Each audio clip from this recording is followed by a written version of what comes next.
Hi friends, welcome to Yummy Rich Food. நம்ம இன்னைக்கு ஒரு ஸ்பெஷலான கேக் ரெசிபி தான் பார்க்க போகிறோம். என்ன ஸ்பெஷலான கேக் அப்படின்னா ப்ளம் கேக் தான்.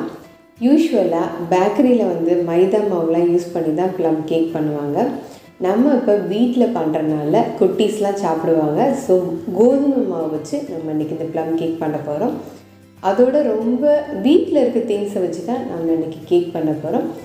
வாங்க வீடியோக்குள்ளே போகலாம். அதுக்கு முன்னாடி எங்கள் சேனலை நீங்கள் சப்ஸ்கிரைப் பண்ண மறந்துடாதீங்க. பெல் ஐக்கான் கிளிக் பண்ணுங்கள். அப்போ தான் நான் போகிற வீடியோ உங்களுக்கு காட்டும். வாங்க இதுக்கு தேவையான பொருட்கள் என்னென்னு பார்த்துடலாம். ஒரு கப் அளவுக்கு ட்ரை ஃப்ரூட்ஸ், அரை கப் அளவுக்கு சுகர், இன்னொரு அரை கப் அளவுக்கு சுகர், 3 பட்டை, 3 ஏலக்காய், 3 கிராம்பு, ஒரு கப் அளவுக்கு கோதுமை மாவு, முட்டை, 1 டீஸ்பூன் அளவுக்கு வெனிலா எசன்ஸ். உங்களுக்கு சூப்பர் மார்க்கெட்லலாம் இந்த வெனிலா எசன்ஸ் கிடைக்கும். 1 டீஸ்பூன் அளவுக்கு பேக்கிங் பவுடர், அரை டீஸ்பூன் அளவுக்கு பேக்கிங் சோடா, அரை கப் அளவுக்கு ரீஃபைன் ஆயில். ஃபர்ஸ்ட் நம்ம அரை கப் அளவுக்கு சுகர் எடுத்து வச்சுருக்கோம்ல, அதை நல்லா மெல்ட் பண்ண போகிறோம். எந்த வாட்டருமே ஆட் பண்ணக்கூடாது. தண்ணியெல்லாம் ஆட் பண்ணாமல் நீங்கள் நல்லா அதை மெல்ட் பண்ணுங்கள். கட்டியாலாம் வரும், நீங்கள் பயப்பட வேண்டாம். கொஞ்சம் நேரம் கழித்து கேரமலைஸ்ட் ஆகிடும். கலர் சேஞ்ச் ஆகிறதுக்கு நல்லா தெரியும். லைட் எல்லோ, அதுக்கப்புறம் டார்க், அப்புறம் நல்ல டார்க் ஆகிடும். ஸோ நல்லா உங்களுக்கு பார்த்தாலே தெரியும், கெட்டியான மாதிரி இருக்கும். அந்த அளவு வந்ததுக்கப்புறம் 1 கப் அளவுக்கு சூடான தண்ணி ஆட் பண்ணிக்கணும். பச்சை தண்ணியெலாம் ஆட் பண்ணிடக்கூடாது. ஸோ ஆட் பண்ணிவிட்டு இப்போ நம்ம ட்ரை ஃப்ரூட்ஸ் அதோடு சேர்த்துக்க போகிறோம். ட்ரை ஃப்ரூட்ஸ் என்னென்ன எடுத்துருக்கோன்னு பார்த்துடலாம். காஞ்ச திராட்சை, கருப்பு காஞ்ச திராட்சை, சாதாரண மஞ்சள் காஞ்ச திராட்சை, பாதாம் பருப்பு, முந்திரி பருப்பு, டுட்டி ஃப்ரூட்டி. இது எல்லாமே 1 கப் அளவுக்கு நான் எடுத்திருக்கேன். இதை நம்ம அந்த சர்க்கரை பாகோடு நம்ம கலந்துக்குவோம். இது ஒரு 5 நிமிஷத்துக்கு நல்லா வேகட்டும் மீடியமான ஃப்ளேமில். சுகரோட சேர்ந்து நல்ல நட்ஸும் நல்லா வெந்துடுச்சு. இது ஆறட்டும். இப்போ நம்ம சுகரை பவுடர் பண்ணிக்குவோம். பட்டை, ஏலக்காய், கிராம்பு சேர்த்த சுகரை நம்ம பவுடர் பண்ணி எடுத்துக்கிறோம். ஒரு பவுலில் முட்டையை போட்டு ஊற்றிட்டு அந்த முட்டையோட இந்த சுகரை நம்ம ஆட் பண்ண போகிறோம். ஸோ சுகர் ஆட் பண்ணுறதுக்கு முன்னாடி அதை சலிச்சு எடுத்துக்கலாம். ஏன்னா அதில் பட்டை கிராம்பெல்லாம் போட்டு நம்ம அரைச்சோம்ல, அதனால் திப்பி திப்பியாக இருக்கும். ஸோ அதை நல்லா சலிச்சு எடுத்துக்குவோம். இதை நல்லா மிக்ஸ் பண்ணுங்கள். உங்களால் எந்த அளவுக்கு நீங்கள் மிக்ஸ் பண்ண முடியுமோ அந்த அளவுக்கு மிக்ஸ் பண்ணுங்கள். ஏன்னா நம்ம பீட்டர் எதுவுமே யூஸ் பண்ணாமல் நம்ம கையில் பண்ணுறோம்ல, ஸோ அதனால் நீங்கள் நல்ல கையில் பீட் பண்ணுங்கள். இதோட அரை கப் அளவுக்கு ஆயிலை சேர்த்துக்கலாம்.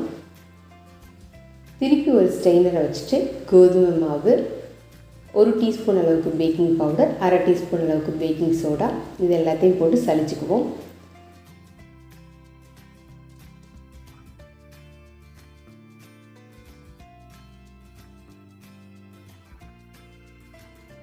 ஸோ நல்லா சலிச்சு எடுத்தாச்சு. இதை மெதுவாக மிக்ஸ் பண்ணுங்கள். ஒன் சைடாக மிக்ஸ் பண்ணணும். எப்போவுமே கேக் பண்ணிங்கன்னா நீங்கள் கஜாமுஜான்னு பண்ணக்கூடாது. ஸோ ஒன் சைடாகவே நீங்கள் மிக்ஸ் பண்ணணும். எந்த அளவுக்கு ஸ்மூத்தாக மிக்ஸ் பண்ண முடியுமோ அந்த அளவுக்கு கேக் உங்களுக்கு ரொம்ப சாஃப்டாக வரும். ஸ்மூத்தாக மிக்ஸ் பண்ணலாம். இந்த பேட்டர் கொஞ்சம் கெட்டியாக தான் இருக்கும். இதோட 1 டீஸ்பூன் அளவுக்கு வெனிலா எசன்ஸ் ஆட் பண்ணிக்கலாம். இதையும் நல்லா மிக்ஸ் பண்ணிக்கலாம். இப்போ நம்ம வேக வச்சுருக்கோம்ல சுகரோடு சேர்ந்து நட்ஸையும் அது எல்லாத்தையும் இப்போ இந்த பேட்டரோட நம்ம மிக்ஸ் பண்ணிக்க போகிறோம்.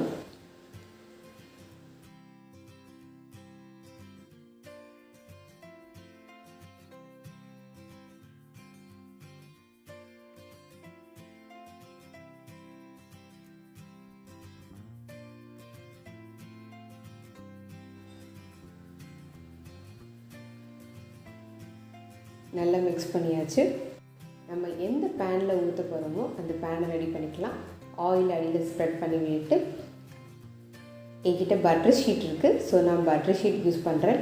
உங்கள்கிட்ட ஷீட் இல்லை அப்படின்னா நீங்கள் ஆயில் மேலே மைதா மாவோ கோதுமை மாவோ ஸ்ப்ரெட் பண்ணி விடுங்க. இப்போ நம்ம கேக் பேனும் ரெடி பண்ணியாச்சு.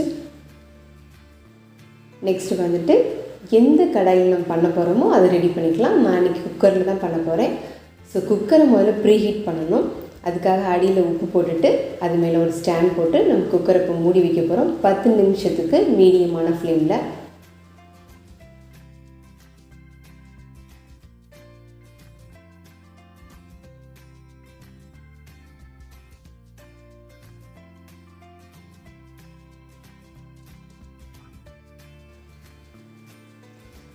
ஸோ இப்போ நம்ம கேக் பேனில் கேக் பேட் ரெடி பண்ணியிருக்கோம்ல, அதை ஃபில் பண்ணிக்குவோம்.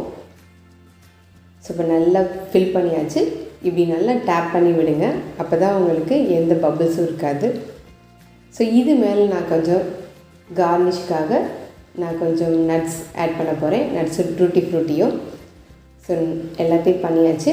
இப்போ நம்ம எடுத்து நம்ம குக்கருக்குள்ளே வைக்க வேண்டியதுதான். ஸோ ப்ரீஹீட் பண்ண குக்கரை இப்போ நான் ஓப்பன் பண்ண போகிறேன். நல்லா சூடாக இருக்குது, பார்த்து வைக்கணும் வைக்கிறப்ப. ஸோ இப்போ வச்சாச்சு.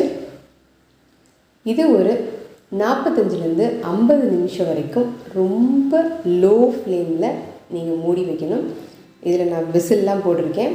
ஸோ விசில் எல்லாமே போடலாம். நீங்கள்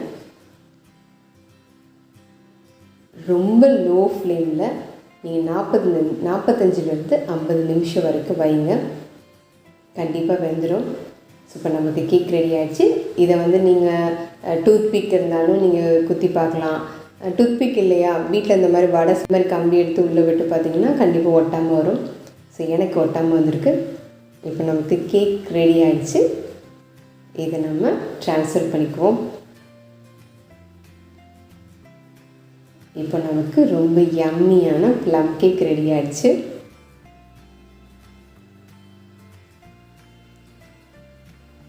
நீங்கள் கண்டிப்பாக வீட்டில் பண்ணி பாருங்கள். இது கண்டிப்பாக குட்டீஸ்லேருந்து எல்லாருக்கும் ரொம்ப பிடிக்கும். ஏன்னா அதில் ரொம்ப ட்ரை ஃப்ரூட்ஸ் ஆட் பண்ணியிருக்கோம். அதோடு நம்ம மைதா மாவு இல்லாமல் கோதுமை மாவில் தான் பண்ணியிருக்கோம். உங்களுக்கு முட்டை பிடிக்கல அப்படின்னா நீங்கள் முட்டைக்கு பதிலாக தயிர் ஆட் பண்ணிக்கலாம் 1 கப் அளவுக்கு. ஸோ ரொம்ப ஈஸியான ப்ளம் கேக் வீட்லேயே ரொம்ப சுலபமாக பண்ணிடலாம். நீங்கள் கண்டிப்பாக ட்ரை பண்ணி பாருங்கள், உங்களுக்கு கண்டிப்பாக பிடிக்கும். நீங்கள் பார்த்தாலே தெரியும், ரொம்ப சாஃப்டாக இருக்கும் கேக்கு. ரொம்ப சாஃப்டாக ரொம்ப யம்மியாக இருக்கும். நீங்கள் கண்டிப்பாக ட்ரை பண்ணி பாருங்கள், உங்களுக்கு பிடிக்கும்.